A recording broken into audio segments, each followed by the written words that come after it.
நீலகிரி மாவட்டம் பந்தலூர் குறிஞ்சிநகர் பகுதியில் நேற்று நள்ளிரவு யானை கூட்டத்தில் இருந்த ஒரு குட்டி யானை 20 அடி கிணற்றில் தவறி விழுந்தது.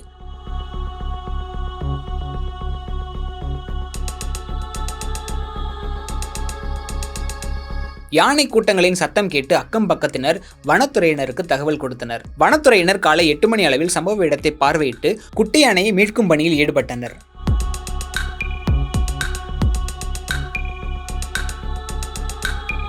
மூணு மணி நேரத்திற்கும் மேலாக ஒரு பொக்லைன் இயந்திரம் உதவியுடன் குட்டி யானையை மீட்கும் முயற்சிகள் நடைபெற்று வந்தன.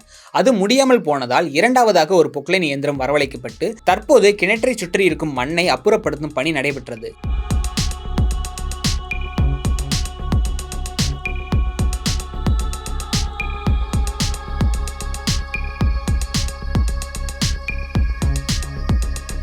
அதுக்கப்புறம் கிணற்றுக்குள் சிக்கியுள்ள குட்டி யானை வெளியே வர வழி தெரியாமல் தத்தளித்து வந்தன. ஆக்ரோஷம் அடைந்த தாய் யானை குட்டி யானையை தேடி கிணற்றுக்கு அருகே வந்துவிடாமல் இருக்க வனத்துறையினர் பாதுகாப்பாக தனிக்குழுவாக நின்று கண்காணித்து வந்தனர்.